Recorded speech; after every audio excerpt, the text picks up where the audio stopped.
And we are live finally. This is Love on is on in the air. Sorry, we had a little technical difficulty, but finally we are here. Hopefully you can watch us. Let me know actually if you're watching. I'm streaming live to you out there. And let me know in the comments wherever you're tuning in and watching us from if you're able to see me. Uh, I believe you do. Fingers crossed. Um, here I'll be honored to have you in today's show. I've been looking forward to this show. It's a special Valentine's Day, and allow me to wish to you happy Valentine's Day around the world, wherever you're watching us from. This show is powered by OneStream Live from Finland, where I'm based at. We love an all-in-one streaming solution that helps you to stream your content live in 45 plus social media platforms and the web. As I said, we are live now, February the 14th. So, since we are streaming live all over the world through a variety of platforms, allow me to say good morning, America, good afternoon, Europe, good late afternoon, Asia, and around the world, once more, happy Valentine's Day. What I would like to do in this show is to bring to you expert opinions, people who know all about love and relationships and friendships and happiness. And I want you to tune in and listen in. And you are the important guest, and you play a vital role in this show as well, where I will be asking you questions. So let me ask you already my first question. Wherever you're watching us from, whatever you're doing at the moment, take a time to write to me. How do you say I love you in your own language? So write to me. This is the audience question. How do you say I love you in your own language? Let me know. I will be seeing your comments in this special show. Love is in the air. And all the questions, of course, you're having to the experts. We are happy to have them. So the lineup of the experts that I have today with me is very impressive. These are people that are from literally all over the world. I'll start with a Finnish lady, a lady who is an expert in Finland, an occupational therapist, a relationship expert. Mrs. Liina Sievers will join me shortly here in the OneStream live studio. And then we go to the UK. We go to the south of London and Sussex. There we meet Genevieve Gresset, with hair being one of the leading top relationship coaches and matchmaking coaches in the United Kingdom. Then we will close the show with a living legend, Dr. Gary Chapman. Gary Chapman is an author, a pastor, a marriage counselor. What hasn't he done? I think he lived 5 lives in one. And he's the best-selling author of the book I have here next to me, The 5 Love Languages. If you're familiar with this, a lot of our experts are, and hopefully you'll get to know if you're not familiar with his work. So I'm Chryssa Skodra. I'm hosting the show, and recently I've been appointed one of OneStream Live's brand ambassador. I'm happy to bring to you insightful content using OneStream Live. So let me see. I have some messages here already in the chat. From Facebook, greetings from Greece, my home country. Greetings to all my friends in Greece tuning in and listening. Please let me know in the comments, how do you say I love you, and where are you from? Where are you from, and how do you say I love you in your native tongue? Now, without further ado, let me welcome in the studio my first guest. Here we have Mrs. Liina Sievers. Hello, Liina. Hi, and hyvää ystävänpäivää to everyone. Hyvä ystävänpäivä. This is how we say here in Finnish. Happy Valentine's Day, but how do we say, Liina, I love you in Finnish? Minä rakastan sinua. Minä rakastan sinua, and I have to say that Finnish language sounds so sexy. Allow me to say when a man says minä rakastan sinua, I think he means it, you know. There is something very strong in that word. It's something very powerful. So, yes. Liina, allow me to say a couple of words about you. I already said in introduction that you're an occupational therapist from Finland. You're a specialized sex therapist. You do a lot and you deal a lot with couples and relationships. You also specialize in stress and how exhaustion and fatigue can prevent people from enjoying a successful relationship or a meaningful relationship. So we will open up these topics today in our session. So I have lots to tell you. First of all, let's say for the people who are tuning in and listening that in Finland, today we're celebrating actually Friendship Day, right? It can be called a Friendship Day, yes. Yeah, so Ystävänpäivä is a friendship day, so people celebrating friendship. Let's start with this. How important is friendship in all relationships? And then I want you to talk to us about whether a romantic partner, whether our husband or boyfriend, should be first our friend before anything else, or how important is friendship in your view? Well, I think when it comes to, Finland named as the happiest country in the world, and why are we so happy? I think social support was like number one thing that makes us happy. So I think it's safe to say that friendships are really important also to us Finns, as I think that they are for people all around the world. And when it comes to like romantic relationships, I think the best advice you can actually, give or take or think of is the person you choose or that you fancy, you wish to have a relationship with, is it the kind of person that you would wish to have as a friend? And if the answer is yes, then I think that this person has quite a lot of those qualities that you value as a person and you value in a friend. And that way, I think that can give you a very good base for building a romantic relationship. Yeah. What you said that Finland is considered one of the happiest countries, and in many surveys in the World Happiness Report for many years, 6 years already in a row, it's been shown that it's the happiest place on earth. We both of us, we live here. You're a native Finn.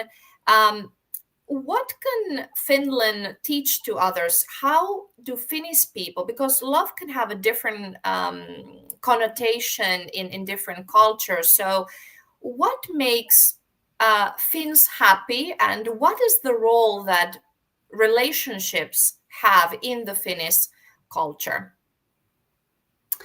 It's quite an interesting question to think about what makes us Finns happy, because when you look outside and all you see is darkness and rain, it's quite difficult as a Finnish person to understand why are we so happy.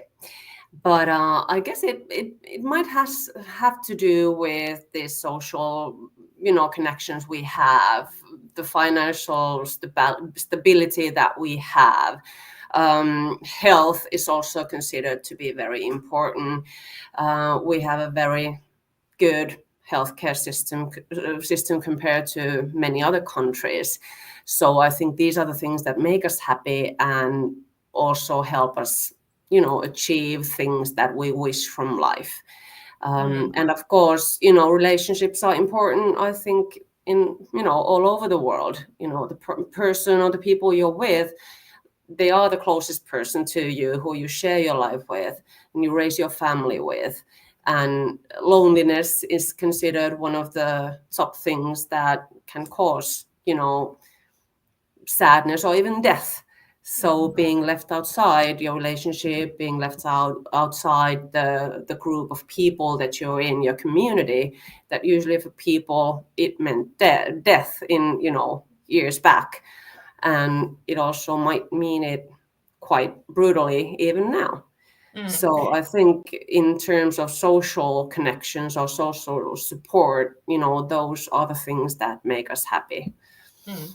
And is it so? Is there a correlation? The stronger relationships you have, the happier you are. And if these are the reasons, as you said, about the society, as you're an expert in stress, and you're also an expert on well-being and nutrition, so you see holistically people and their relationships. So not only the body, but the mind, the heart. And from this holistic perspective, how important it is, for instance, to enjoy nature, to eat well, to enjoy walks and talking to people. And so how would you say that as humans, our needs are met, or the variety of needs? We are complex creatures.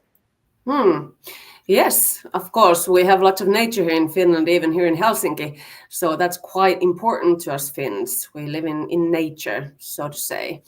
And all those moments where you can stop and enjoy your life, whatever it is. Usually, you can go to nature, you can go there with your partner, but you can also go there alone. And of course, alone time and being just connected to your own body is very important when it comes to happiness and also relationship happiness. And I think it's basically the thing that you need to find out yourself. What are the things that make you happy? And as long as you live according to your values and the time that you spend on the things you have chosen in your life, and if they correlate, so if the values and the time they meet, then I would say that makes the happiness, like the constant happiness in your life, or the mainstream of happiness. And then of course the little moments of joy and happiness in your life, like daily, those are also important. You work very close with people from all walks of life, and you are yourself a mother. What is the one advice that, or let's say, if we start with the common issues, do you see a pattern? Are people struggling? Do they face similar struggles? Is there at the basis of their struggle something? And then how could you help them? Is there one advice that you see that once you give it, it unlocks a part of their brain and their understanding to pursue a better life, relationships, friendships? What do they struggle the most, and what is the best advice you see that it has helped a lot of people, from the ones that couples you're working with, singles also? Is there such a gist of knowledge that you can share with us? Do you mean that what people struggle the most in their lives? And how do you help them? How do you, if there's anything in common that you see a pattern emerging, and then you have one piece of advice that when they hear this, sort of it unlocks their brain in a way and helps them? I wish I would know how to. How I would have that button that would just open up everything and solve It's very everybody's personalized then, your approach. Well, I think the problems that people struggle with are basically with communication and like how to feel connected to other people, but also to oneself. And I think that the basic things in life are like, of course, the like how well you sleep, how you exercise, how you eat. And those, like, what is the mental health around that, how you are filling your life up to its potential, and of course the relationships there. And what people struggle with is like how to be heard, how to be seen, how to be understood, and why does that not happen. And that's why, with my clients we talk a lot about just how or what makes you feel respected, what makes you feel valued, what do you need, in your relationship to be happy or to be met. And thinking about these things usually open up channels, because people don't necessarily know, like, pinpoint things that, okay, well, there is something in my relationship, there is something in my friendships, there is something in my life that I just constantly feel. I might feel exhausted, I might feel tired, I feel that, I'm there, I always need to listen to everybody, but nobody ever wants to listen to me. And that way, when you start thinking about these things, you might start understanding your own boundaries. And then when you start understanding your own boundaries, the next step there is for other people to start respecting your boundaries. And that way, I think this is kind of like if you get what I mean. So So is it also, if I understand right, that first you need to love yourself, know who you are, how you feel loved, what kind of love you want to receive before you start loving others? Would that be a way? Or can I you think love it's others if you're not loving yourself, loving your body, taking care of your body, looking at the issues you might having, whether it's stress or anxiety or other? So what do you think about this? I think it's quite a lot to actually ask for people, like or to think that first you need to know how to love yourself to be able to love anyone or to feel loved by anyone. Because I think that the feeling of love or being loved, it borns in connections to other people. And you don't necessarily need to know how to love yourself like wholly and like just, oh, I just love myself so much, but you can learn that from the eyes of other people who look at you lovingly and who are willing to hear you out and understand you and who are patient and show you what it is to be loved. And that way you can also start to learn how to love yourself. So And this is a process that is in your opinion, love is learned. Is it something we learn from our childhood? Is it something we see from how our parents or the adults around us demonstrated ways of communication and love and apologizing? Or is it something that comes innate in people, that we are who we are, but or are we products of our childhood? Well, of course, it starts from the childhood, or it starts from, even when you're still in the belly of your mom, Yeah. what you hear, what you feel. And after being born, the love kind of connects you to the world. It's in the hands of the caregivers, and how you're touched and how you're fed and how your feelings or needs are being met since from the baby. And of course, we learn a lot also just by looking at other people, how your parents behave when they're together.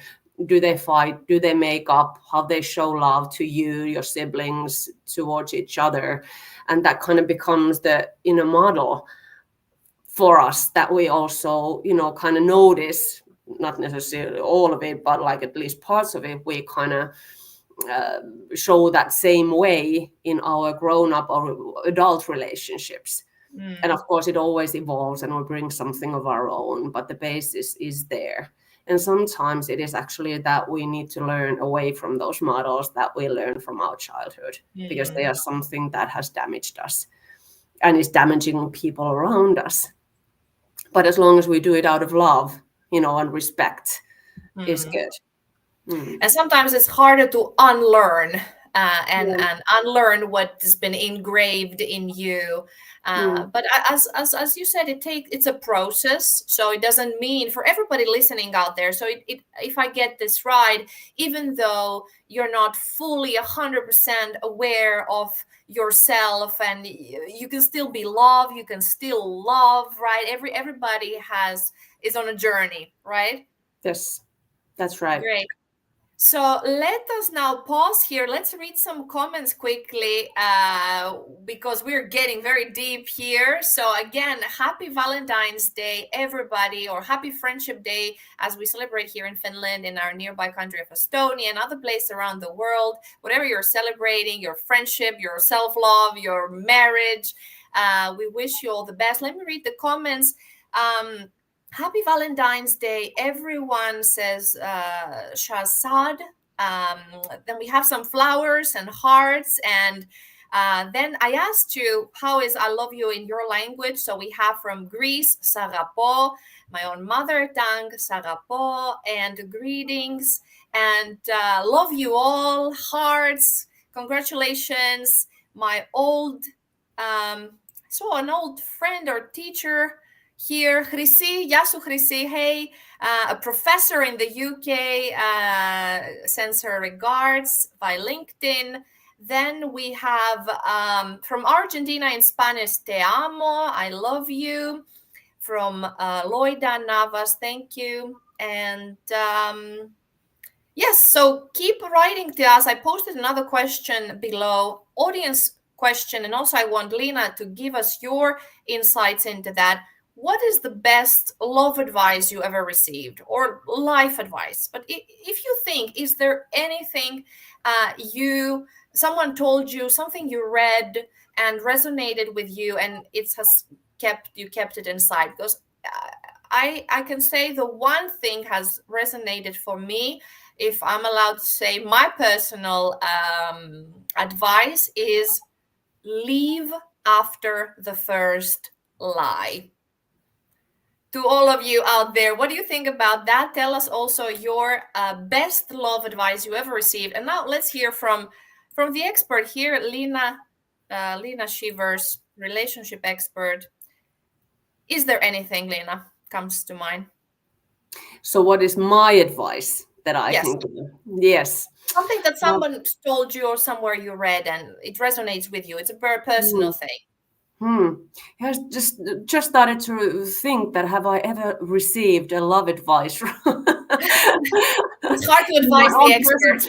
But as an expert, I would say that, what I think is a very valuable advice, at least, I'm not sure if it's the best, is that how do you, like every day in your relationship, because you choose your partner over and over again, right? Every day you choose this person to be with. And then when you think about it, the person that you are with should be the person that you treat the best in the whole wide world, because this is the person you choose to be with. And it also means that someday this person might not want to be here anymore if you don't treat them well. So what are the acts? What is the love language you show to your person every day to make them choose you, keep on choosing you, to make them want to be with you today, tomorrow, day after tomorrow? So it's a long game. It's a long game. Yes. And that way it doesn't have to, and I'm not talking about like big grand gestures, but I'm talking about these little things you can do, touches or how you look at them, or what do you tell them, what do you do, how do you listen, how are you present? And I know that Gary Chapman is talking about this love language like later on, so kind of like connecting this to that if you've ever thought about your love language, how do you show, and does your partner understand what you're showing? Do you need more words? Do you need more affirmation? What do you need to make the person feel that they are being loved? Here we have some comments saying that I like the idea that we are on a journey, the journey of life. And then another comment, my advice, says Saba, is self-love is the best form of love. So we turn back to the self-love concept to some degree. Is there, Liina, anything else you would like top of your mind to share? Any words of wisdom with our viewers, with the listeners? Everybody, we are going live. This is a live show. Have a chance to ask any questions to Liina. to pick her brain. So let me know wherever you're tuning in and listening, Facebook, LinkedIn, YouTube, let us know if you have a question to our expert. These ladies, Liina and my upcoming guest, Genevieve, are sought after people. People pay to hear their advice. So you get a chance to pick their brains now for free. So don't miss this opportunity. Waiting for your questions to our experts. Let me read one more comment. Liina, my piece of advice: love yourself first. How can you love someone else if you don't love yourself? Says Juho Kallio from Finland. What do you think? Something you'd like to add? Well, to some people, I think this is a very good question, and this is something that I have also thought about, a lot about myself also, like what is love and do you know how to show it? But I think that it also comes based on what is our experience of being loved. Because quite a lot of people feel that there are things about them that they don't love. Things about their body or, their mind or how they behave or it can be whatever. And there can be a lot of not respecting one enough. But then if you have the experience of someone loving you, and that can come from, far from the past even, but just as you have the memory of being loved, that will give you an example on how to love other people also. And I think that you are able to show that love, and it is your love, it's not that person's love, but it's your love that you show, and you can feel love even though you're not completely in love with yourself. And I'm sure that when you start to think about it, there are some things in every one of us that we like or love or appreciate. So it's not like I don't like myself, or I don't love myself at all. I just completely hate everything about me. That is quite rare. But you have I'm sure you understand, or I hope you understand what I mean, that, there are some parts of you that you like or you love, some parts you don't. And then when you have the experience of someone loving you and what it feels like to be loved, then you can show that same affection to someone else based on that experience. Liina, personal question. You are a relationship expert. I will ask Genevieve the same question. They say that the people who teach cannot do. What do you think about relationship experts? Do relationship experts, can they do successful relationships? Are they successful in their relationship before they go on and advise and coach others? Well, define success in relationship. What is success in relationships? What does it mean to you? Well, I think success in relationships can also mean that you know when to let go if it's not working anymore. But when, maybe more commonly when we think about relationships and what makes it successful is, of course, sticking to your partner and making a happy, relationship. And I think that, for us therapists, or as who we are as people, those are two different things. You can be a good therapist and then you don't need to have a relationship, and that can be your own choice also. Or then you can have just the perfect, relationship for you, but it doesn't mean that it's easy. We all need to work on our relationships. We all have fights. We all have rough patches that make us doubt.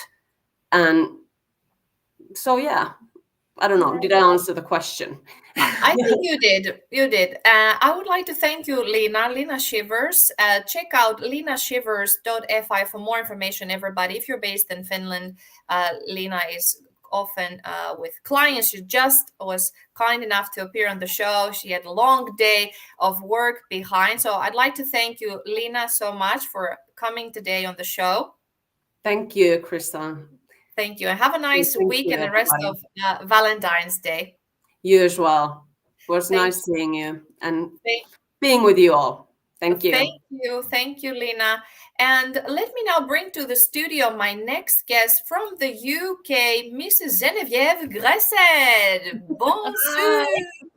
Hello. Hello, Genevieve Gresset. Thank you for waiting for us patiently here.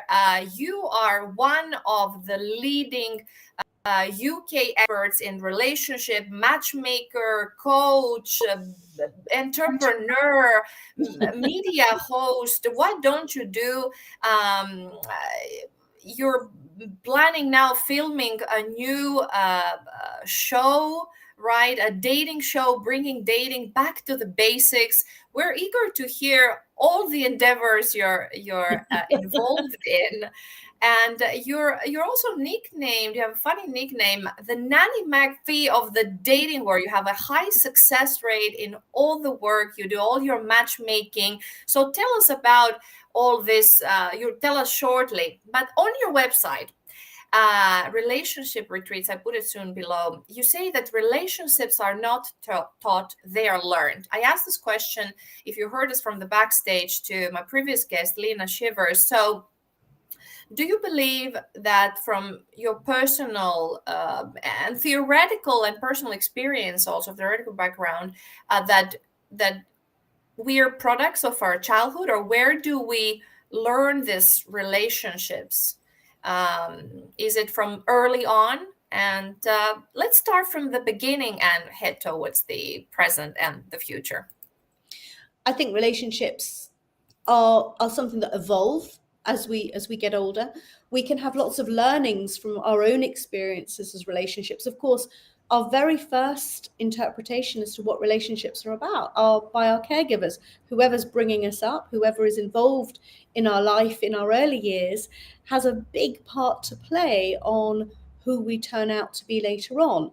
But that's not the whole story. You know, when you start dating, when you start having relationships of your own, even friendships, that is the foundation of what your thoughts are and what relationships are for you and how you interpret them.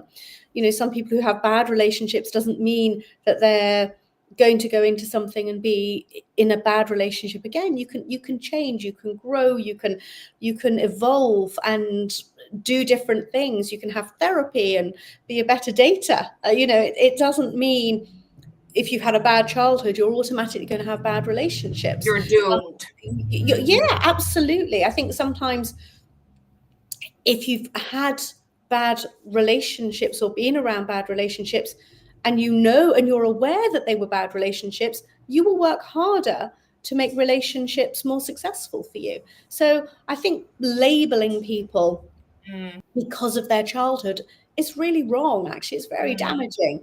So it's one of those things that if you put the work in, you can correct behaviors if you want to. It's down to you at the end of the day. Sure. When we talk about matchmaking and love and fighting the dream partner, a good partner, our ideal partner for us, is there some science behind building a successful relationship, making the right matchmaker? You're a professional matchmaker. Is it more, do you have any research? Are you based on psychology? Are you based on your gut feeling? From your 30 years of experience doing this, where do you draw your inspiration or your ideas of how do I now help people? How do I make my matches? How do I see what love languages those people are? Are they a good couple? Or how to help them? Where do you draw your, what is in your toolbox, basically? Tell us a little bit how you do the job that you're doing. There's loads in my toolbox. I can't divulge everything because there's just so much. But yes, I'm properly trained. I'm qualified. I qualified through the Global Love Institute many years ago. I also did a lot of work with Dr. Terry Orbach and have worked with other professionals throughout my training and my life. A lot of it is intuitive. I can see energy and how people work and how they resonate together. And a lot of the time I use that intuition. But of course, there's so many studies that have been done now that that we can look at as to what makes a sustainable long-term relationship successful.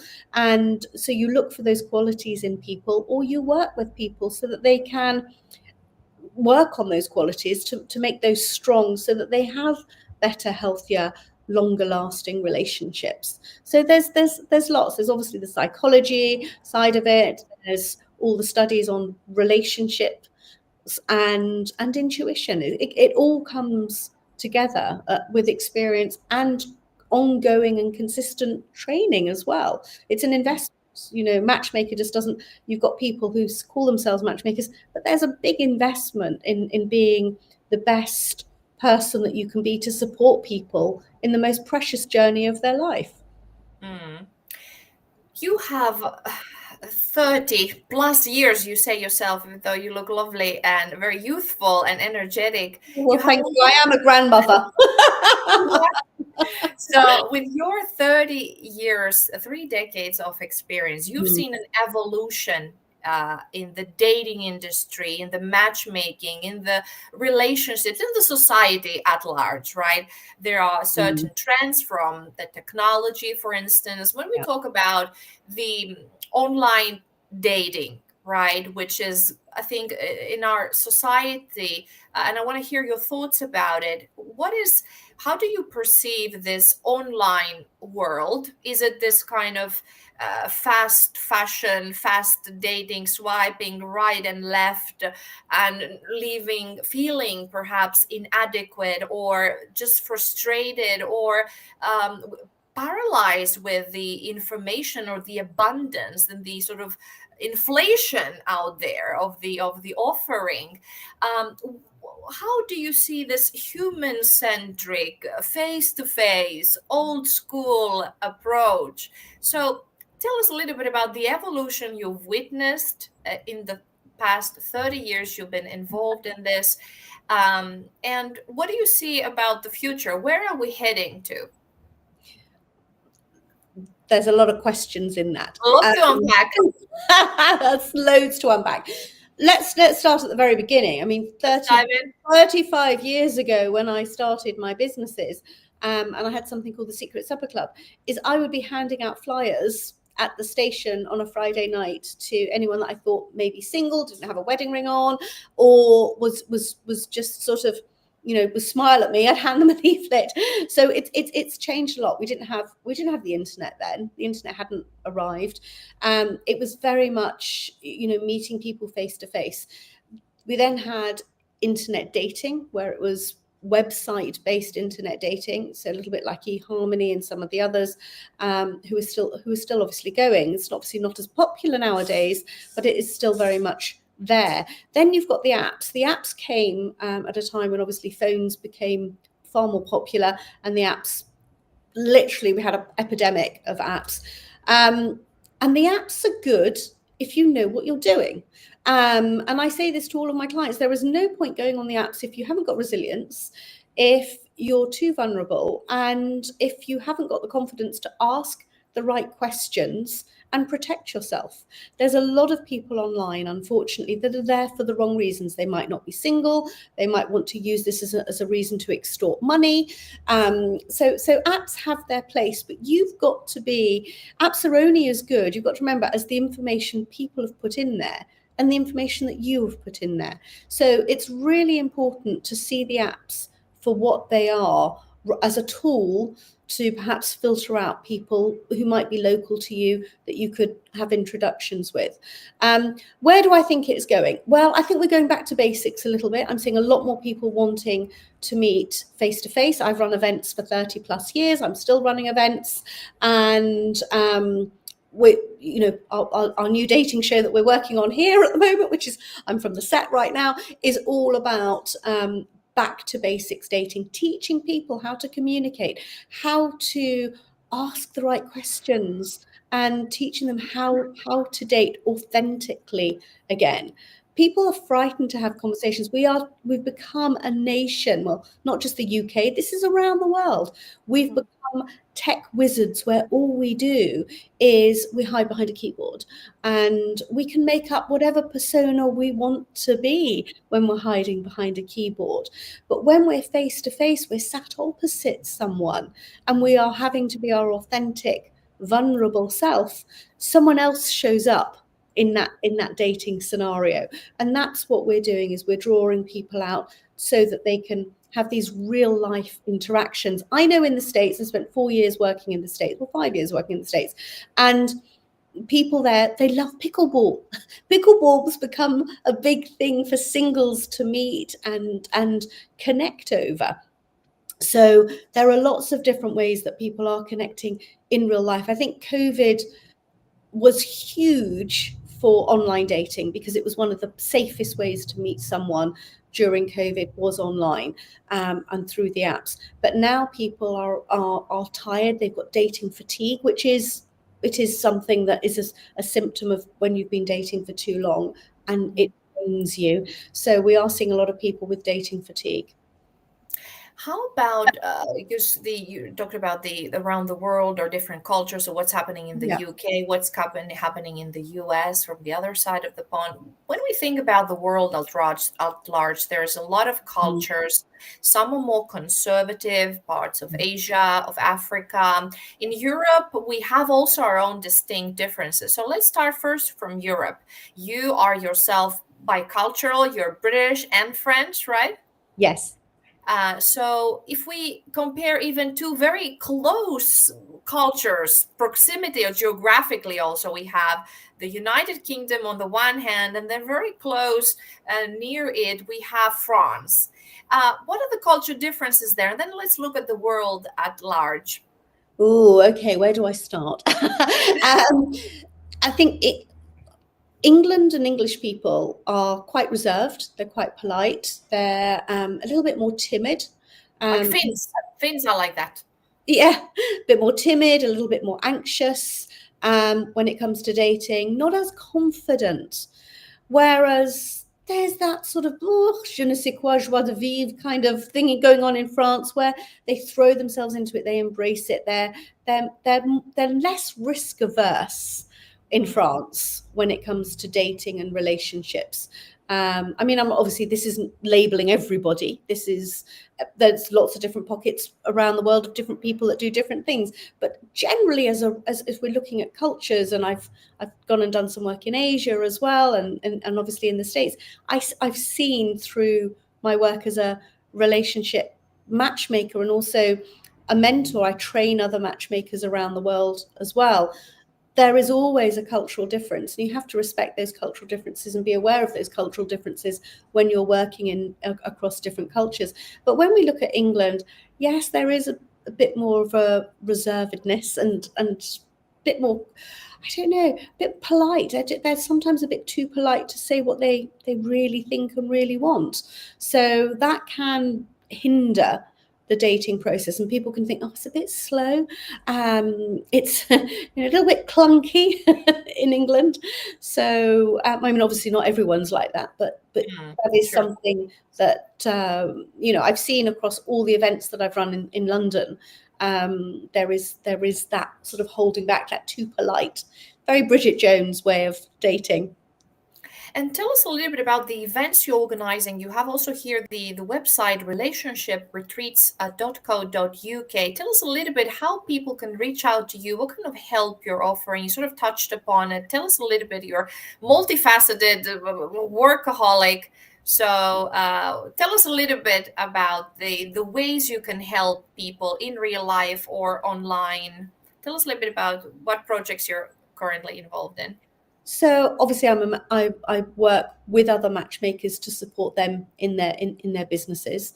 I also look after certain clients. I don't have a big agency anymore because it's just too much to do. I work with some small pockets VIP clients that I support. I do a lot of coaching, an awful lot of coaching, and we've got retreats that we run, workshops, dating events. There's lots that we do, anything that's sort of for couples as well as for singles. You know, people, just because they're in a relationship doesn't mean that relationship's going, to their wildest dreams. A lot of people need to do work. When you're with someone and you're coupled up with someone, that's when the real work starts, actually. It's when often your vulnerability comes out, your anxieties come to play. So that's where people need to do more work if they've got things that they need to work on. You know, people think, oh, I'll get in a relationship and that will be the end of all my problems. No, that's often the beginning of all your problems, and it's not the other person, it's your own stuff that's coming out that you're having to deal with, and that's where the hard work starts.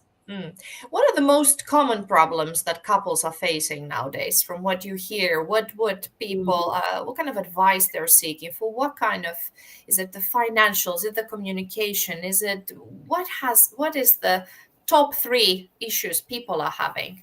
Well, I think the biggest problem is you don't invest enough time in your relationship. That's the biggest thing. It's that quality time.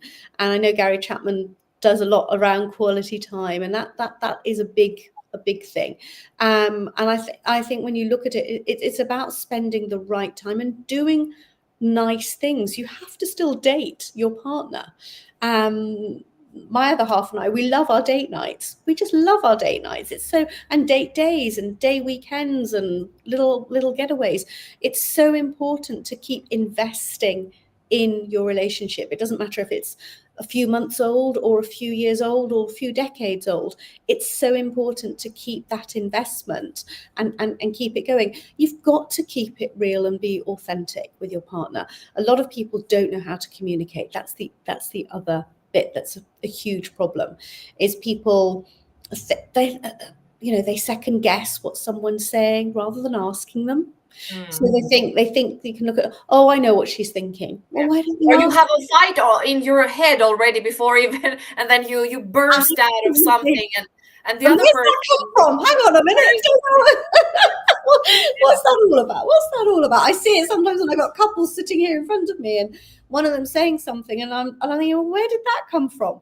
Well, that's what was said. No, you've implied that. You've put your spin on it, and you've put it onto that other person. Let's rewind and hear. Let's be honest here, Genevieve. Are we as women the ones who do this? Are we the guilty ones? Because I must say for myself, I'm the one that I live in my head. I catastrophize. And of course, I'm very verbal and I do communicate, but I'm also, I don't know, are there traits between men and women? Do you see that the women are a sort of thing and then men, or it's really personal? It's down to the person. I think expectations are different between men and women. I think men sometimes have very simplistic expectations, whereas women can overanalyze and overthink these things, so that they're wanting more, they're expecting more. So sometimes when our expectations don't match the reality, we think there's a problem. But sometimes it's our interpretation of those expectations that's the problem, or our expectations are completely unfounded. When your expectations are unrealistic and you set people up to fail, then that's when you have a lot of problems within that relationship as well. So you've got to keep it real.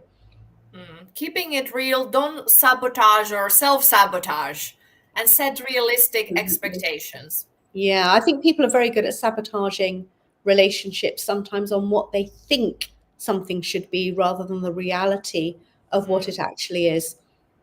How about being influenced by what their family is saying? At least in some cultures, it's very prevailing what their mother, their father, their brother, the society is saying, certain expectations.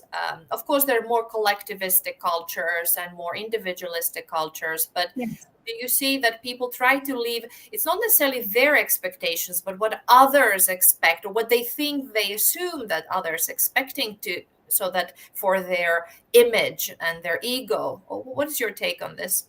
Oh, I have to deal with that a lot. An awful lot. I have mothers phoning me. I have sisters phoning me. I have friends phoning me saying, oh, they need this, when we were filming Married at First Sight. We spoke to family, we spoke to friends. There's a lot of influence. And at the end of the day, I say this to everybody, they are not in the relationship, you are. It's down to you. It's what you can deal with. And I always say to whoever is influencing or interfering, more often than not, it's not actually up to you. What happened in your relationship or what you've gone through is very different to what they're experiencing. So you have to be very respectful of the person who's in the relationship or trying to find the right relationship. You have to be very respectful of what they actually want and listen to them and be guided by them. I get lots of mothers phoning me. Lots of mothers, please find someone for my daughter, please find someone for my son. And I say, well, let them come to me. I'm not dealing with you. It's their relationship. It's not your relationship. It's about your son or your daughter. So I think, there's a lot of outside influence. There's also media attention. You should have this, and there's other experts that say things who aren't really equipped to be experts, but seem to think because they've got a good relationship, all of a sudden everyone needs to have a relationship like them. So we're seeing a lot of TikTok influencers that are giving such bad advice. It's shocking. And people think that they need to live up to that advice and that there's something wrong with their relationship. And let me know also in the comments. I'll ask Genevieve her insights, but let us know also bad advice or lessons you learned the hard way. Let me know in the comments. And same question to Genevieve Gresset, relationship expert, matchmaker, coach extraordinaire. Tell a little bit if you have personally heard, or is there any piece of advice, any bad advice you hear from this, as you mentioned, TikTok influencers or wannabe coaches and experts in relationship? What is the one thing that we should close our ears and not listen to and fall for that trap? Well, I think sometimes people always say, when's the right time to have sex with someone? That's probably the biggest one. You've got lots of experts going, oh, by the third date, if they've not tried to get you into bed, then there's a problem. They're not sexually attracted to you. Or, it's all about sex. It's all about attraction. If you're not attracted instantly, then it's never going to happen. One of the things we do know is attraction grows. And one of the other things that we know is there's never a right time to bring sex into the relationship. It could be 3 months, it could be 3 weeks, it could be 3 hours, whoever. There's no right or wrong. So I think it's one of those things. I do think personally, the longer you wait and the more you get to know each other, the stronger the connection between the two of you. And I do think that friendship is really important before you get into anything else. Actually, I think if you can't be friends, how can you? It's that great song, isn't it? If you can't be lovers, you can't be friends, or friends and lovers. I can't remember, but it's important. And many people around the world have, perhaps from their own philosophical or religious beliefs, they have even more a different way of approaching this. And I think it's very valid as well that some people, due to their faith or religious belief, they're waiting until marriage. So we see these culture differences that play. So it's a big variety. But as you said, the longer the better, because you have to know the person and really commit, and it's a bonding of other level. Then let me ask you, Genevieve, you said that you appeared, or you've been in the British version of the Married at First Sight, the TV program, and tell us a little bit about your involvement there and your high success rate. Many of the people that you helped are parents already. The 3 out of the 4 couples are still together 5 years later. They're all parents. It's been hailed the most successful episode that we worked on, the most successful series of the people that were coupled together. So yeah, we coached those people and we set them up to succeed. And I think that's why we had the success. We chose people that were very much marriage ready and wanted to commit to a proper relationship. And that's what's so important, actually, is you've got to be, for a show like that, you've got to be marriage material and ready and committed and understand what marriage is all about. It's not just going off on a date. It's committing and saying I do to a stranger. It's a huge undertaking. They're incredibly brave people to have been put forward for that. How about you? I know that you are, as you mentioned yourself, you you have a husband, you have children, you have even grandchildren, right? Tell us about how do you feel yourself? Are you successful in your personal life, in your relationships? And are you trying to transmit some of the ways that you have managed to do things and be successful and satisfied and happy to others? Well, I wasn't always happy. I'm in a second relationship. I was married for a long time. I had my children. My marriage didn't work, and I think, when you know something doesn't work, you walk away if it's unhealthy and it doesn't work for you. I worked with coaches. I worked with mentors. I went and did work on myself before I got into another relationship with my new partner. It's not quite my husband. So, it's one of those things that it is a work in progress, and I can speak from what went wrong and what's gone right. And I can also talk about finding love again. I'm not just a textbook coach. I've gone through things myself. I've gone through, a really challenging divorce, bringing up children on my own as well, and the struggles of finding love again as a middle-aged woman. It's not been easy. I've got my own podcast called Fizz and Tell, which explores that whole journey, because I think it's one of those things that it's not easy. Dating and relationships are not easy. They're not something that everyone comes with a handbook. We're not like a food mixer. Just press these buttons and this will work. It doesn't work like that. We're complex people, and we're going to respond and react to things differently. So, yeah, listen, relationships take a lot of patience. They take a lot of commitment. They take a lot of energy, and you've got to have a lot of resilience when you're going into dating and relationships as well.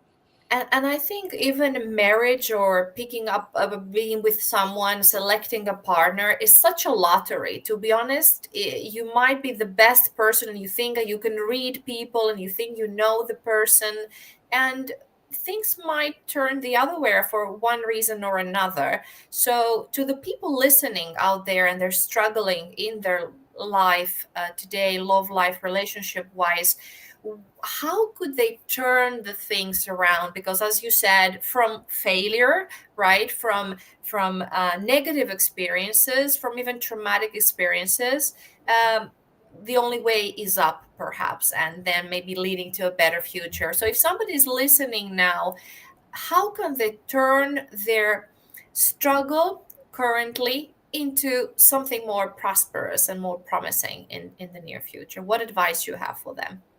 Educate yourself, get the right help, listen to the right people. Not all advice is good advice. So also trust your instinct. I think a lot of people forget about trusting their instinct on something like this. So it's really important that you trust your instincts when it comes to how you feel. How do you really feel? You're the only person who knows whether something's right or wrong for you. And reach out to get the right help, because sometimes it can be really hard to leave a relationship if it's not healthy, especially if you've got children, if you feel that there's a lot of people with families, intertwined. Sometimes it feels quite overwhelming to leave something that's something perhaps you've only known for many years. So it's become a habit, and you're afraid to see what's out there. Will I make it? Will I survive? What does it mean? Mm-hmm. Yeah, what does actually being alone look like for me? So these are all things that that unknown is always scary for most people. It really is. But actually being brave and if you know you're stepping away from something that's not right for you, it gives you the opportunity to get yourself in the right space so that you can find the right person for you, if that's what you choose to do. There's lots of people that are very happy staying single and being single. There is nothing wrong with that at all. But whatever's right for you, you have to be true to yourself. Right. Be true to yourself and educate yourself. I think these are the messages we keep. Is there, Genevieve, anything else in your mind you'd like to share with our audience to close with your words of wisdom or wishes? And before we go, I want you absolutely to tell us about your love language to make a nice transition to the next session where Dr. Gary Chapman will open up about the love languages out there. Well, I love Gary's work with the love languages. It as a relationship coach, it helps. It's a wonderful tool that we can use to talk to people about love languages. It's the love languages obviously is just one level that we look at, but I think one of the things I always teach people to do is to be mindful of all the love languages and to see how you resonate with all of them. When I've done the testing, and I did the testing recently a couple of days ago before I knew Gary was going to be on this afterwards, so I'm very equal actually in quality time, words of affirmation, and acts of service, closely followed by physical touch. And way down, I think it was a 1, if not a 0, was gifts, giving of gifts. So my love languages are pretty equal, and I think that's because I've done a lot of work on myself. So it's not just one way. I give and receive love. Excellent. One more comment we have here from LinkedIn. Sebastian says, the most important relationship is with yourself. Until you learn to love yourself completely and entirely, you always struggle with external relationships. Liina was on the fence regarding this statement. What is your take on this? Well, I think, listen, people love themselves and they love other people very differently. So I think it is a very on the fence comment. And I heard what Liina said, and part of me agrees. And part of me thinks you attract what you give off in life. And I'm a firm believer in that. And I've watched it play out for 54 years of my life. So I think what's really important is you should know yourself. I think loving yourself takes lots of different connotations. Not everyone has the capacity to love themselves, but they have the capacity to be a good partner. So I think it's one of those things that it's not always about loving yourself, but you have to be mindful of who you are and what you're giving off, because what you give off, you attract. So that's where I think it's important. I think you have to work on yourself and know yourself. You have to know yourself pretty well before you can give yourself to somebody else. I think that's really important as well. And you radiate. So I see you there in front of your natural light and you're radiating. So you give this very, I think you're very lovable. So I would like to thank you, Genevieve Gresset, for your positivity and insights here. I want to ask you my last question. How are you spending tonight with your partner? Do you have any special plans? Yes, we do. He's making dinner. So he's making dinner and making it all very romantic and lovely. So we're just going to have a really nice, quiet night in. He's a great cook. So we're working tomorrow. We've both got busy weekends with work and filming this weekend as well. So there's a lot going on. So business partner and life partner and a great cook.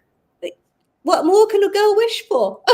Of course, he's lucky to have you, and you're lucky to have him. I would like to thank you so much. Happy Valentine's Day. Happy Valentine's Day. Thank you. For more information, reach out to Genevieve Gresset on LinkedIn, right? Are you open to have people connect with you? Absolutely. More than happy to hear from people. More than happy to help. Excellent. And if you're looking for relationship support for other couples, if you're in a relationship or singles, you can visit relationshipretreats.co.uk. So Genevieve is behind the website, so she'll be there to guide you correctly. So Genevieve, thank you so much. Thank you for having me. Bye. Bye. So that was Genevieve Gresset, one of the leading experts in relationship from the UK. And now in this part of the show, I have received some messages that I absolutely have to read here. There's so many. Allow me to go quickly. Thank you for submitting your messages. Joe says about his partner, Jill. She's been ill with cancer and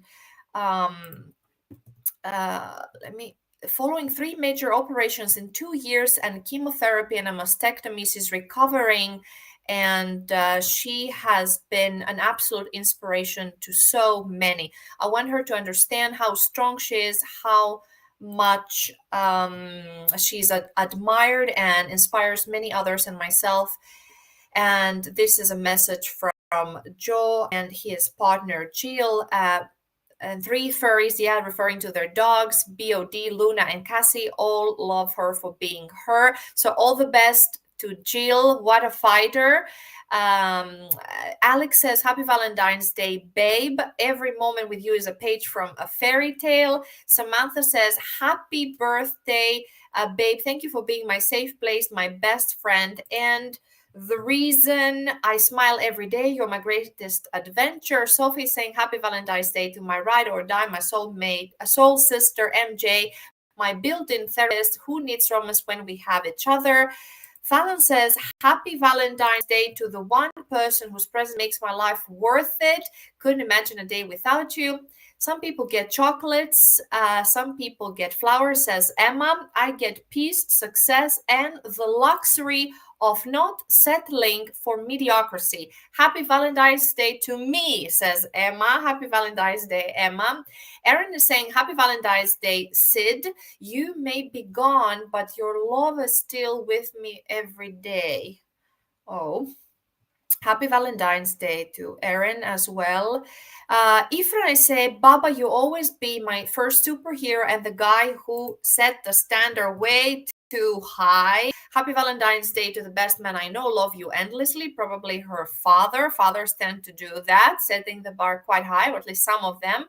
Mrs. Ackerman says, A&M, thank you for everything you do. Happy Valentine's Day.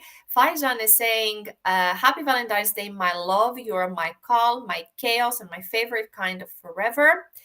Aniqua is saying, I've tried so many times to think of a new way to say it, but it's still, I love you. Happy Valentine's Day, Umair. Sarah is saying, are you a magician? Because every time I look at you, my wallet disappears. Okay, that doesn't sound so good, but thank you, Sarah, for your comment. Roma is saying, happy Valentine's Day. I was going to get you something amazing, but then I remembered you already have me. Okay. Alexa, says, you are the algorithm to my heart's purpose. Zara is saying, you're the glitch in my matrix that I never want to fix. Happy Valentine's Day, love, from Zara. Ahaya is saying, our love story is my favorite notification. Love, love, and lots of love. And I hear some bling, bling, bling messages going on.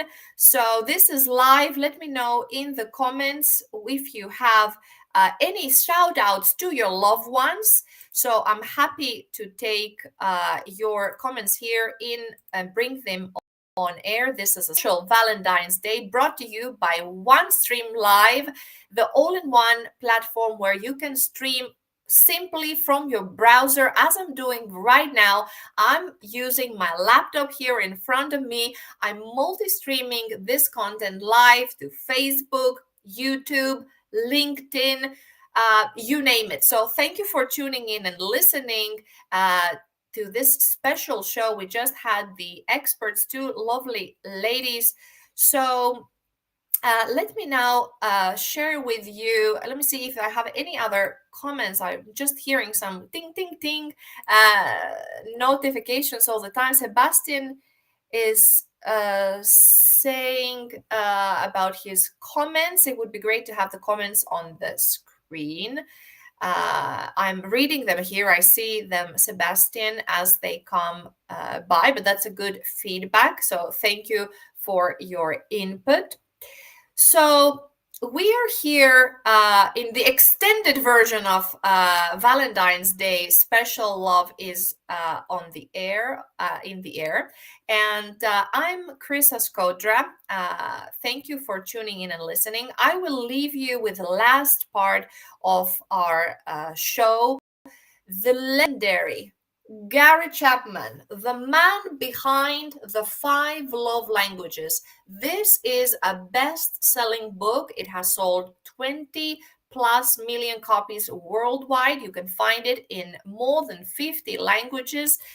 My copy here is in English. I know it's translated in Finnish, plus so many other languages around the world. Dr. Gary Chapman talks about the 5 love languages people have: words of affirmation, receiving gifts, acts of service, physical touch, and quality time. I want you to go to the website shown below there, 5lovelanguages.com, go to quizzes and take the first quiz. It's available both in English and in Spanish. Take it with a few questions. You will find out what is your primary love language. Of course, people, we are multimodal, so we have many languages. My top language is quality time. I love to spend quality time with my partner, with my child, with my friends. I don't care so much about the gifts, but I care that you spend your undivided attention and quality time with me.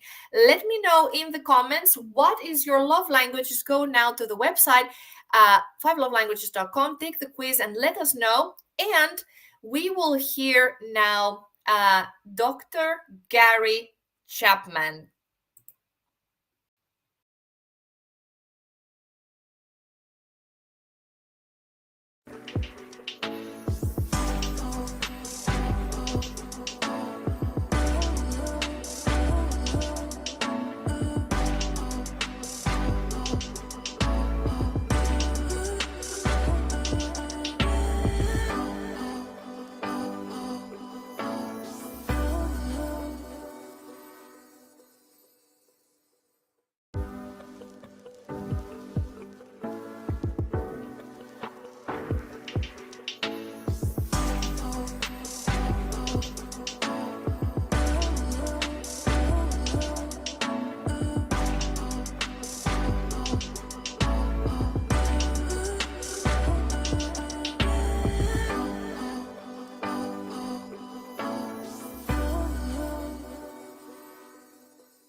And we are live.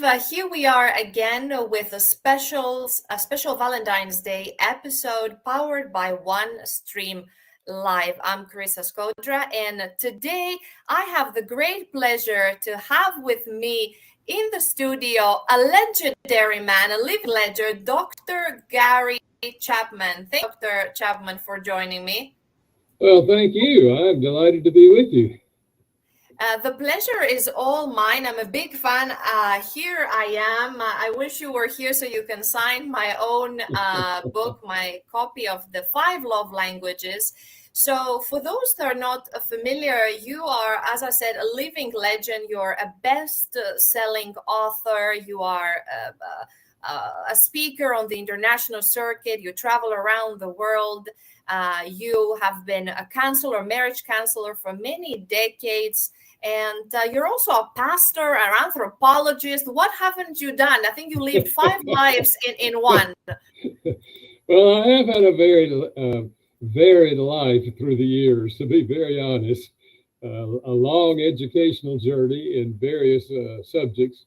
But for the last many years, I've focused on marriage and family counseling because I have a deep heart to help couples have the kind of marriage they wanted to have when they got married. Loving, supportive, caring relationship. So it's been very rewarding to see how the love language, which you mentioned, for example, has helped so many couples all over the world learn how to meet each other's emotional need for love. But before we go there, we will open another topic. I have a lot of questions to ask you. I would like to start to go back in time when little Gary Chapman was born and raised, because I do believe that we are products of our childhood to some extent. What do you think about this? Are you a product of your childhood? What were the circumstances and the environment you grew up in? Was your parents' love languages what you were exposed and inherited to you? Well, I grew up in a very supportive family, a very loving family. We lived in a very small town of about 2,000 people. My mother and my father worked in the local mill. It was a textile mill. It made towels and sheets and pillowcases. It was a very simple life. We had a garden out behind our house. So I learned early on, when I got old enough, how to plant potatoes and green beans and all of those things. So I learned the work ethic growing up, because Dad always had my sister and I helping, depending on our age, but helping with the garden and helping in the house and washing dishes and vacuuming floors and all those kind of things. So yeah, it was a very positive influence in which I grew up. So I've been very grateful for that through the years. I must say that before coming into the OneStream live studio to meet you, the gut feeling I had, or what I thought of you, or in my mind, is exactly what you said. You strike me as a very hardworking man. As I said in my introduction, you've lived 5 lives in one, and I still think you have a legacy still to contribute to your legacy.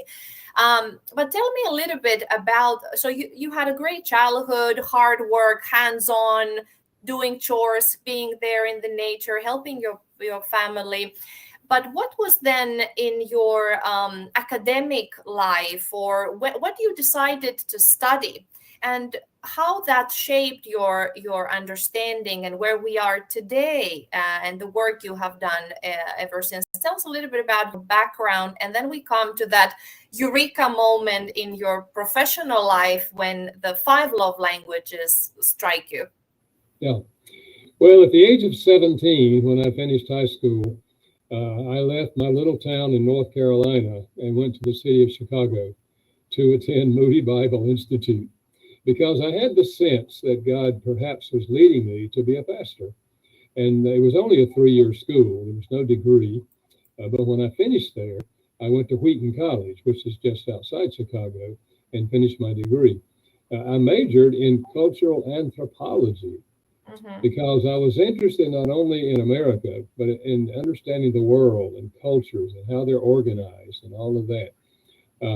So it kind of broadened my vision, when I did that. Of course, you can imagine going to the city of Chicago after living in a town of 2,000. My world was greatly culture shock. Yes. But then I went on and did a master's degree in Christian education, and then later did a PhD. And taught in a college for 3 years, and loved teaching in college, loved working with college students. But then I was invited to come to a large church and start a college ministry in the church. And so there's 3 universities in our city. So I started that and had an incredible 10 years working with college students. Every Friday night for 10 years, we had open house at our house for college students. And our whole program was Q&A, whatever you want to ask. Not that I was the answer man, but I led the discussion. And then I was also directing the educational program in this large church, with all classes on all kinds of topics, and selecting leaders and helping leaders. So I've been involved in education as well as counseling. But then as I got a little older, counseling became a major part of my role. And so I've done that for many, many years now. And basically all of my books are an overflow of my counseling ministry. So you are, seems to me that you're a very generous man. Everybody who is involved in education, I think they want to bring back to the society, to the younger generation, their wisdom. Remind me, what is your love language? Is it words of affirmation or? Yes, words of affirmation is my primary love language. Now, in the early days, I didn't know anything about love languages.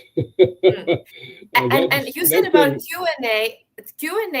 I want the people to go now to the 5lovelanguages.com. You see below the website, a great website with a lot of resources, and there's a lot of quizzes. So go to quizzes. You find several quizzes, but the first one you will see, it says, what's your love language? So you can take the free quiz and you get the result. What is your love language? Let us know in the comments below, wherever you're watching us from, whether it's LinkedIn, YouTube, or Facebook. I'm interested and curious to know what's your love language.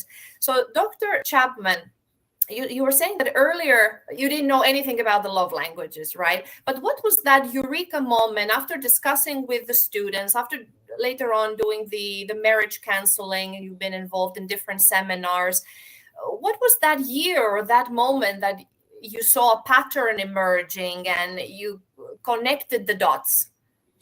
Well, it was many years ago when it dawned on me that what makes one person feel loved does not make another person feel loved. And what happened was a couple came in to see me. I did not know them. I'd never met them. We started talking, and the wife said, Dr. Chapman, we're cordial to each other.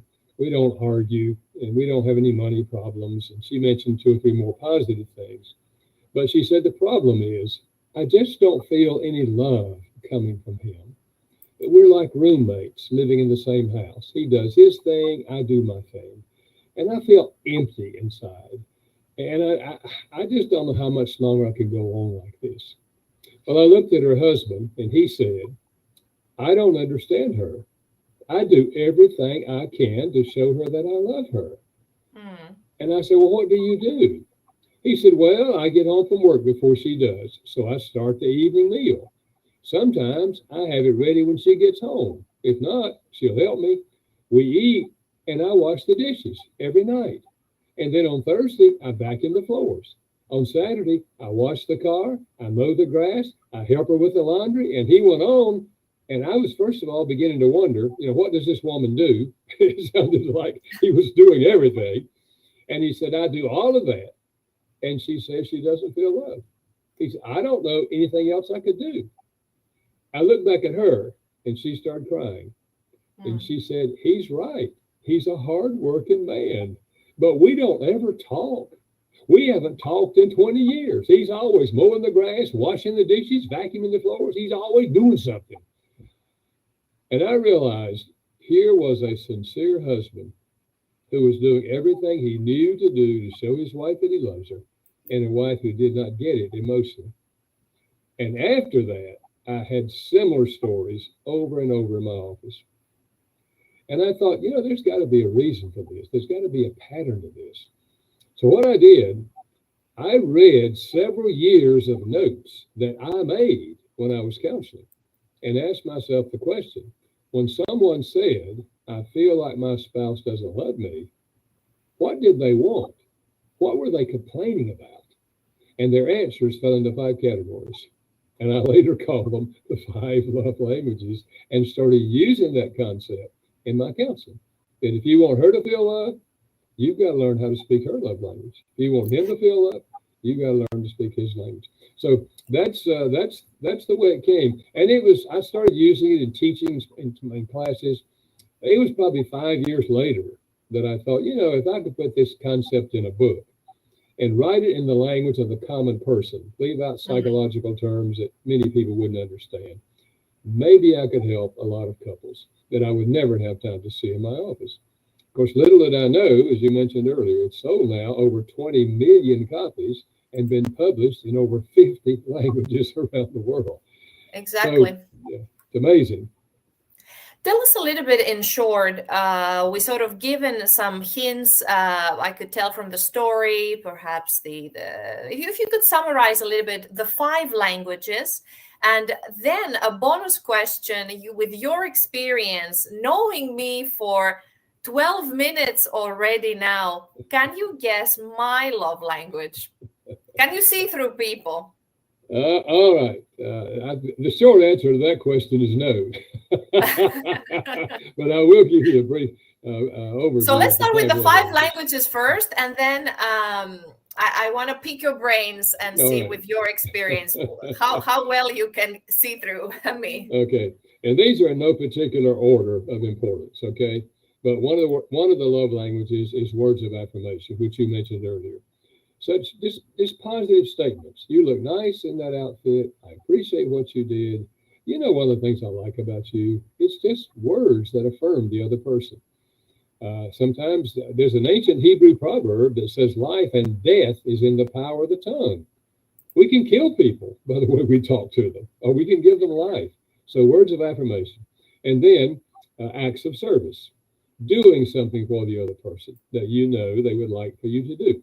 That's the language the gentleman I just talked about was speaking. He was doing all these things for his wife. He was loving her. It just that wasn't her love language.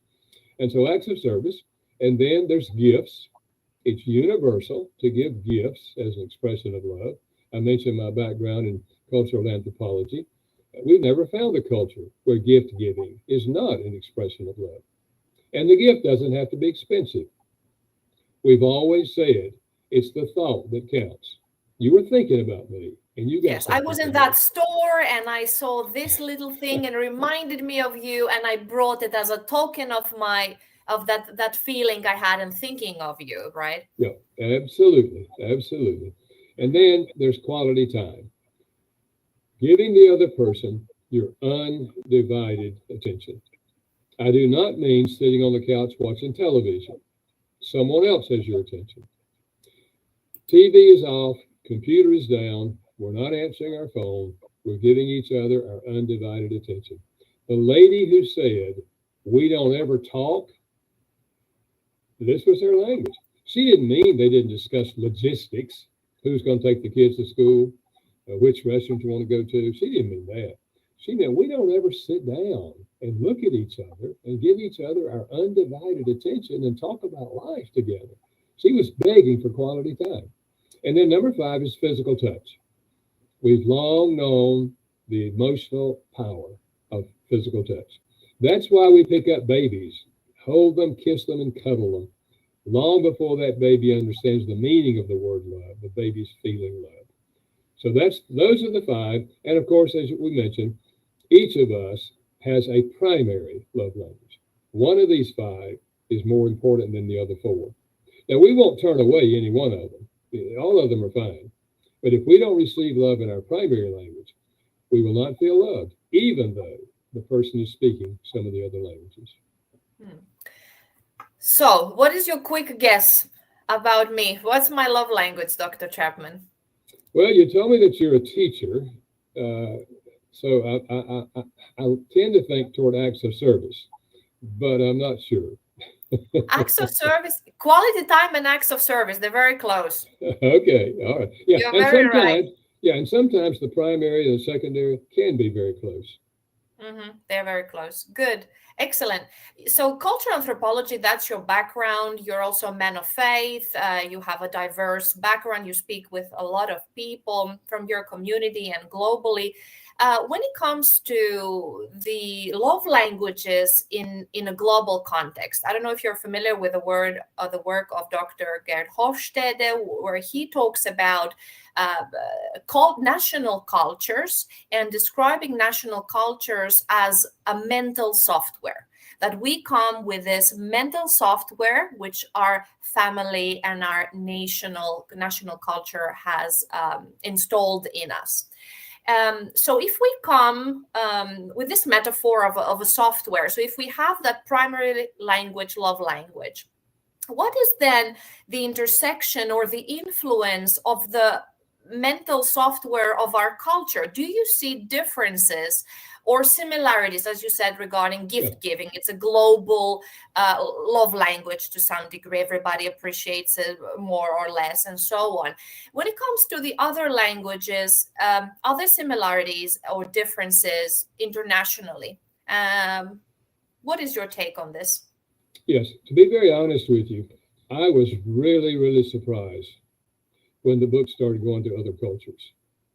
With my background in cultural anthropology, I was aware of cultural differences. In fact, the first publisher that came to get permission was the Spanish. And I said to my publisher, I don't know if this works in Spanish culture. I discovered this, in kind of middle America. And they said, well, they have read the book and they want to publish it. I said, well, okay, so we did. It became their bestseller. And then one, as I said, many other countries. But here's what I think, how the culture does impact. Within each of these languages, there are many dialects. That is, different ways to express these languages. Like, in words of affirmation, there's words of praise, there's words of encouragement, different kind of words that affirm. And I think the dialects are impacted by the culture. For example, physical touch. There are cultures where if two men meet on the street and they happen to be friends, they'll kiss each other on the cheek. Well, we don't do that in my culture, okay? We might give a handshake, or we might give a high five. A tap on the shoulder. A tap on the shoulder, that's right. So the dialects of the languages, I think, will be influenced by the culture. And I'm sure that in the translation of them, they note that, and they indicate that, because it has to be fitted to the culture. But I think that's why, but it does seem to me now, and I wouldn't have thought this earlier, that these 5 languages tend to be rather fundamental to human nature. That need to feel love, these 5 categories seem to be the primary languages of communicating love on the emotional level to people, though the dialects will be different in each culture. Mm-hmm. I asked about the culture, the mental software, the national culture influence, and you spoke about the dialect. So we have the 5 primary languages, and of course people are multimodal. They have primary and secondary and other, if you do the quiz. And actually the quiz, if you go to 5languages.com, it's also in Spanish. Dr. Chapman mentioned the book is a best-selling book in Spain as well, and in Spanish cultures. So you can do the quiz in Spanish and in English. Check it out. How about the metaphor of the love tank? You talk in your book about filling each other's or our lovers or our partner's love tank and ours. Yeah. How does this work in practice? Yeah, I just use that, as you say, as a metaphor. I like the picture, for example, inside every child, there's an emotional love tank. And if the love tank is full, that is, the child genuinely feels loved by the parents, the child tends to grow up emotionally healthy. If the child does not feel loved, they have an empty love tank. It's like a gasoline tank in a car. If it's full, you can drive a long ways. If it's empty, you're not going anywhere. So if they have an empty love tank, they are likely to grow up with many internal emotional struggles. And often in the teenage years, they will go looking for love, many times in all the wrong places. But I believe that adults also have an emotional love tank. And if you're married, the person you would most like to love you is your spouse. In fact, if you feel loved by your spouse, life is beautiful. But if the love tank is empty and you feel like they don't love me, they wish they weren't married to me, life can begin to look pretty dark.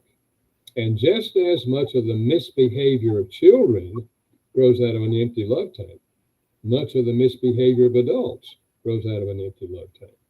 So what the 5 love languages does, it's help you to learn how to effectively fill the love tank of the other person.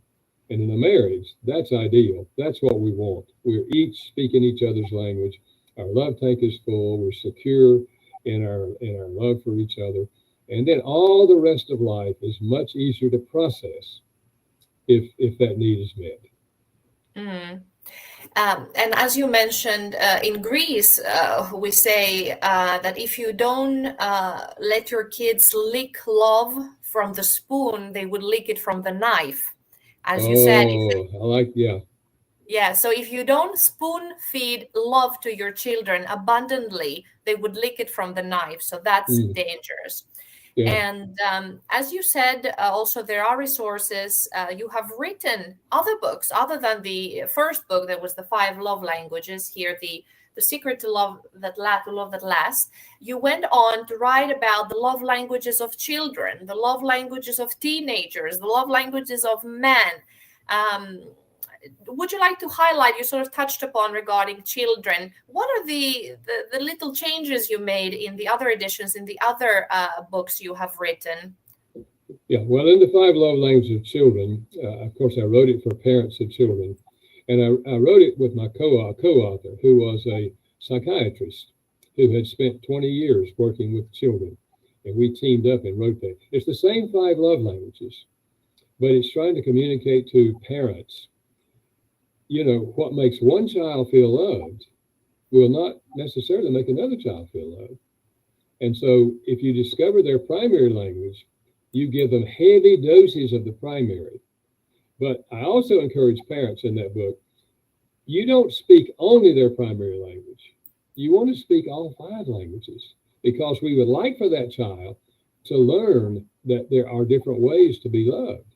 And we'd like for them to grow up being able to speak those love languages, because many people get to adulthood and they did not receive some of these languages growing up, and they don't know how to speak them.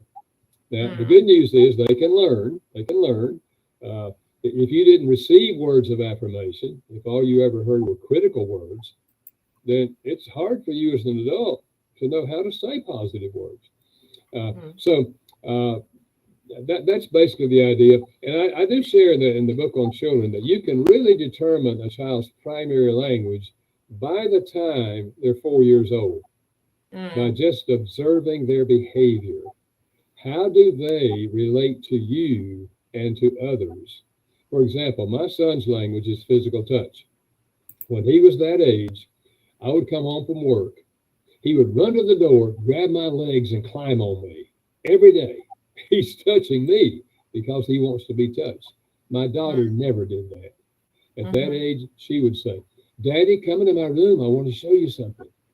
She wanted my undivided attention. She wanted quality time. So it's there very early in a child's life.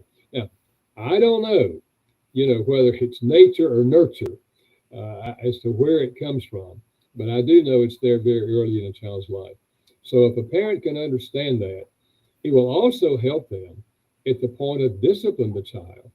If you know the child's primary love language and you have to discipline them for disobeying, if you wrap that discipline in their love language, and you say, if words is their language, you say, honey, I really, really love you. I'm so proud of you. Most of the time you keep the rules, but this time you broke the rule. So you know what we have to do.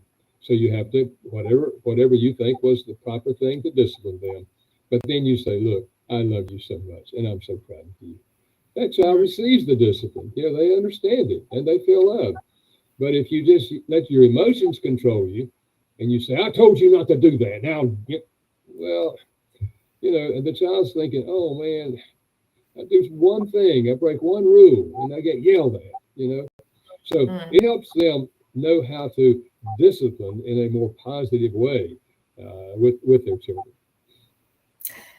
Very interesting. Dr. Chapman, today, if you were to rewrite your books again, or the 5 love languages, is there anything else? Of course, you've been now you have books and workbooks and apps and websites and podcasts, but do you feel that it's a thorough piece of work, or is it still something in your mind, the back of your mind, something you feel that you would like to do differently, or you learn something new after so many years?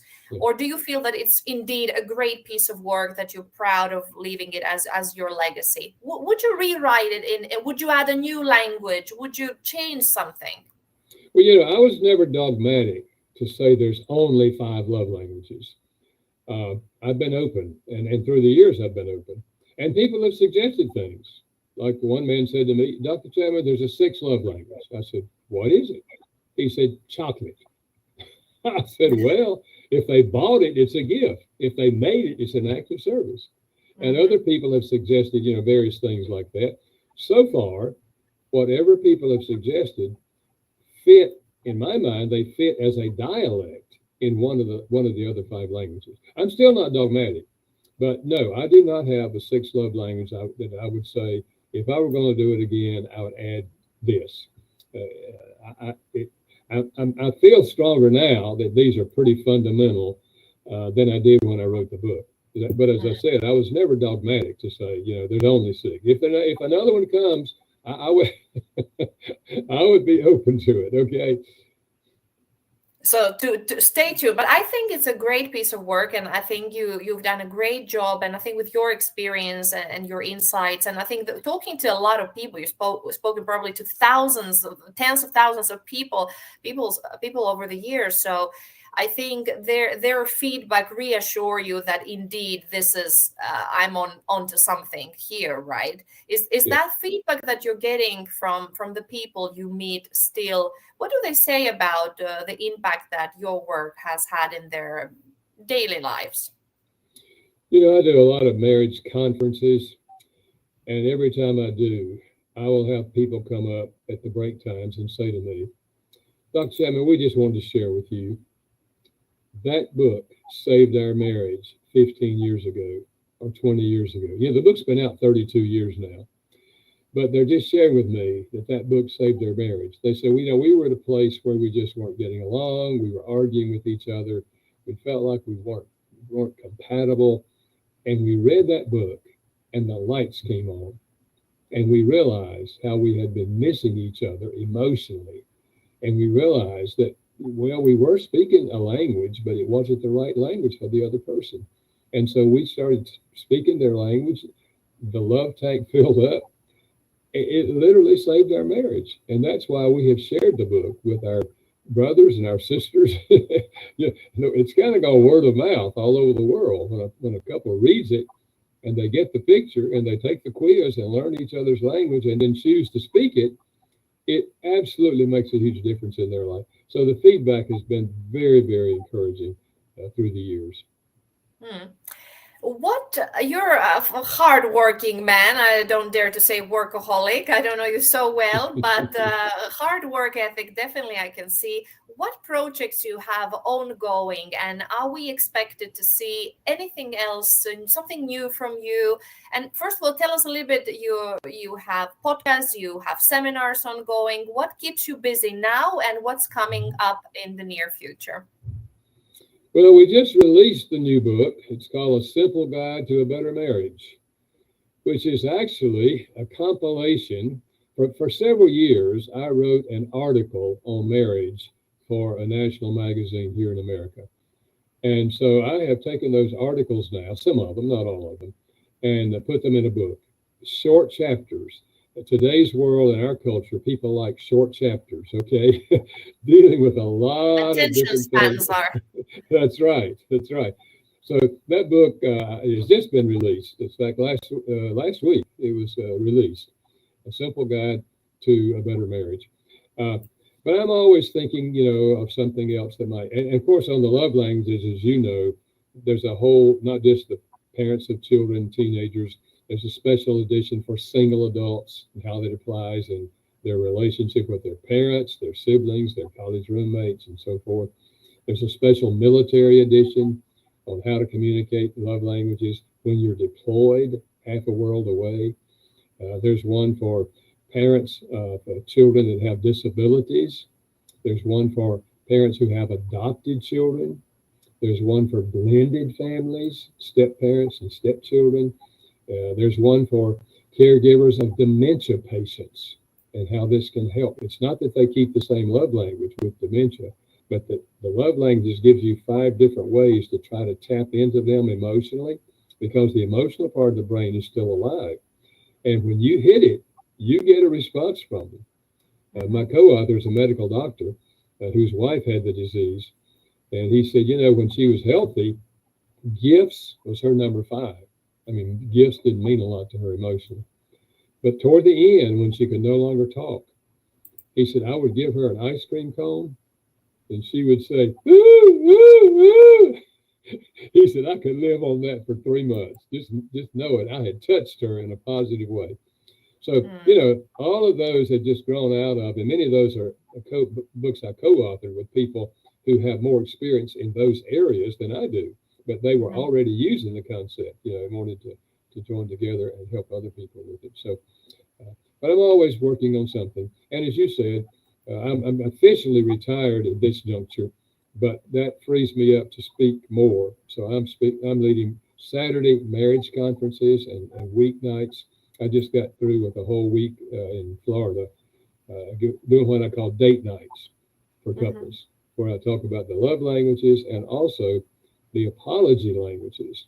How do we apologize effectively? Because we have different ideas on what an apology is also. So anyway, there is I'm such busy. a quiz also on the website, 5lovelanguages.com. What's your apology language? That's interesting for those watching and listening. Dr. Chapman, how about events in Europe? Are we going to see you in this part of the world, or do you have other international engagements? Well, I'm not writing it off. I've spoken in many, many countries in the past. I am older now. Looking still great. Well, I look great and I feel great. So I'm not saying yes or no. I'm just kind of trying to decide. After COVID, I haven't done a lot in other countries. I did go to England and did a tour in England, but I haven't been to a lot of countries since COVID. And I'm just trying to decide, is that the best investment, of my energy at this juncture. But I'm not saying no. I'm just saying I don't know. All right. Do you have grandchildren? I have two grandchildren. Both of them, one is 25 and one is 23. And my grandson is married. He married right after college. And they're living across country. They're living in Portland, Oregon, which is the other side of the country. I live in North Carolina on the east side.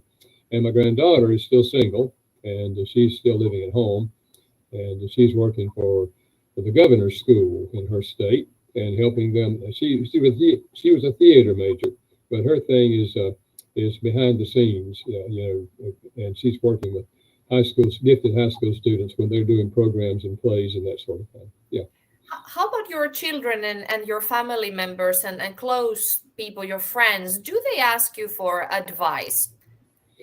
Along the way, they have, yes. Our daughter is now 60 years old, and she's a medical doctor and still very active. She delivers high-risk babies, and her husband's an internal medicine doctor. And our son is 56,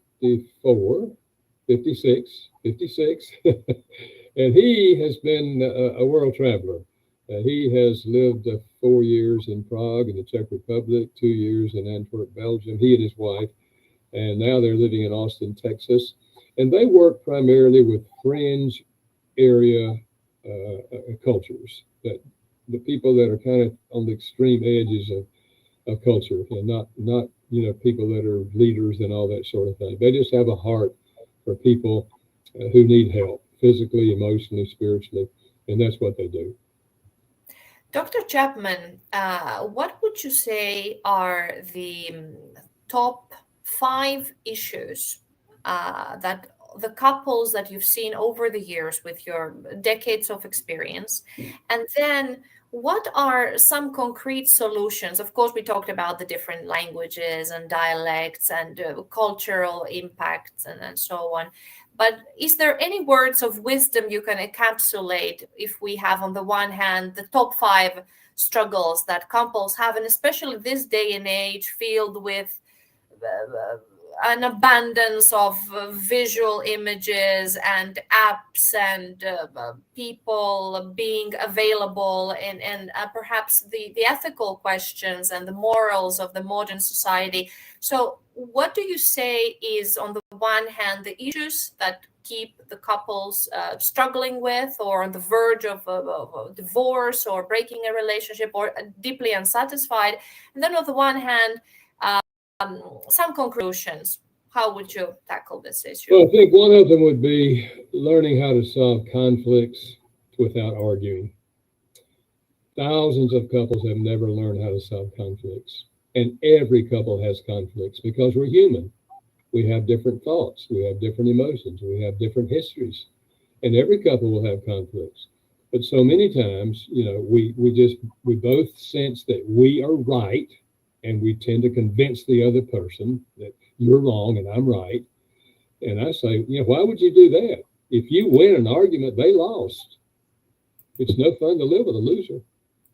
So, the answer is learning to listen empathetically to another person. When they're talking, try to look at the world through their eyes and see their thoughts and their feelings. Try to understand it. You don't have to agree with it, but if you listen, with open ears, you can eventually say, well, I see what you're saying. I can see how that makes sense. And then they listen to you, and okay, now we understand each other. We're not condemning each other's thoughts. We're just saying, how can we solve the problem? And you spend your energy trying to solve the problem. That's a huge area. I think another huge area is people have the tendency not to deal with their failures. They can, for example, lose their temper and yell and scream and say hateful things to their spouse, and then they don't talk for a few days. And then, life gets back to normal. But they don't ever go back and apologize for what they did. And that's why I think that book, The 5 Apology Languages, is being so helpful to people. Whenever we hurt the other person, we create an emotional block or barrier between us. And it doesn't go away with the passing of time. It only goes away when we apologize and then they choose to forgive. And then removes the barrier. Now we can go forward in our relationship. But what happens is people don't apologize, and these blocks, they just build walls between them because they have all these things, and after a while they're just thinking it's never going to work. It's hard to talk through a wall. So that whole thing of dealing with our failures is a huge issue. And I do think, yes, that technology, there's a lot of pluses about technology, but there's a lot of negatives about technology. And, I see couples in the restaurant. They're eating a meal, and they both have got their phone out answering their text messages. Why not talk to each other? Or they can be having a conversation, and one of their cell phones rings, and they answer their phone and start talking to the other person. And what happens? The spouse just says, well, I guess that conversation's over, so they leave the room. And we don't realize it, but what we're communicating is somebody out there is more important than you. Wow. That's a hard Unless it's my child calling. That's right. Exactly. Otherwise, I would not pick up. Yeah, there are exceptions. Or if you're on call as a medical person, or yes, you have to answer the phone. And I just throw this in for children as well. If you're having a conversation with one of your children and your phone rings and you answer it, you're communicating to that child the same thing. Someone out there is more important than you. That's not what we need to be doing. Let it go to voicemail. You can answer them later out there. Okay. So I think those are some of the key issues I think that the couples wrestle with today. A lot of other things. There are some research projects that say money, disagreements over money, spending and saving is a major issue with couples. I have not found that as often as I found some other things, but certainly it is an area where we can easily have conflicts, to be sure. Especially if the one person is a frugal person who likes to save, and the other person is a big spender and in debt, that I can see it very clearly being a huge problem for many families, especially with this economy. Dr. Gary Chapman, is there anything else on top of your mind that we haven't tackled in today's insightful, from my end, interview with you? Is it something, a message you want to absolutely mention that I didn't manage to ask you so far? I think I would just highlight two things. I sometimes say these are the two essentials to a long-term healthy marriage. One is we have to meet each other's emotional need for love. And that's where the 5 love languages helps you do that. I would emphasize the attitude of love has to be there. The love languages gives you information on how to communicate love. But if you have a selfish attitude, I'm not going to do anything I don't want to do, you're not going to have a long-term healthy marriage. When there's a will, there's a way, they say. So the wheel has to be proceeding before. Right. And then the great tools are there. There's your books, Gary Chapman, The 5 Love Languages, the godfather of the 5 love languages, a great book to read. And I want to get my hands on the 5 love languages for children, but it's sold out in Finland. I have to order it online from your website, but I cannot find it in any Finnish bookstore. I cannot find it even in the library. The Finnish libraries have your books, many of your books, both in English also and in Finnish, and they're all out. They're all borrowed. Someone has them. They're constantly renewing their loans, so it's so hard to get a copy. But maybe I go to your website and make myself a late Christmas gift for myself. All right. So, Dr. Gary Chapman, it has been an honor to have you here with me, to have you spend some time with me and pick your brains. And thank you for the insights. I hope it was a time well spent for you as well. Well, thank you. I enjoyed being with you.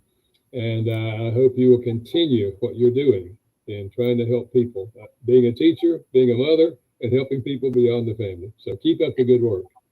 Thank you, Dr. Chapman. Keep up yourself the excellent work. I know you have a lot of still things, even though you said you're retired, but I think a man like you never really puts their buttocks down. That's true. That's very true.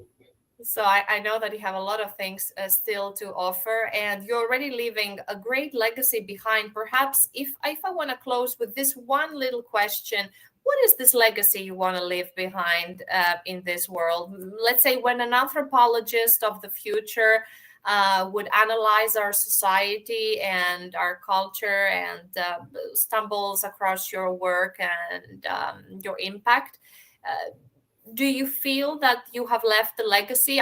Does it interest you at all? Do you want to leave a legacy behind to be remembered as something? Yes. I think that those who will find the greatest satisfaction in life are those who have sought and found how to serve others. And that's what I've sought to do with my life. I think those of us who are people of faith, I happen to be a Christian, we believe serving God. We serve God by serving others. We express our love to God by loving others. And so that's the legacy I hope to leave, is that people will see that that's been the focus of my life.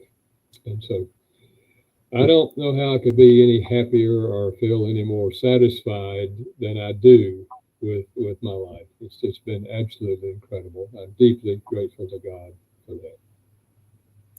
And as you know, theologically as well and philosophically, love existed in Christianity in many theological systems, and from the Greek word agape, right? And yes. from Plato, and actually in Finland, fun fact, on the 14th of February, where the world celebrates, or more the Americanized tradition of Valentine's Day, in Finland, we are celebrating Friendship Day.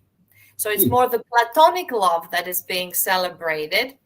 So Dr. Gary Chapman, thank you so much for all your insights, and find information, everybody out there tuning in and listening, at 5lovelanguages.com. Take the quizzes, subscribe for the newsletter, buy the books, the workbook, sit down with your children, with your partner, fix your relationships, strengthen them, and everything will be better. Thank you so much. Have a nice rest of the day, Dr. Chapman. Thank you for your great service and great insights. And it has been a great pleasure and honor to meet you today. And thank you. Thank you, and God bless you. Thank you. Thank you so much.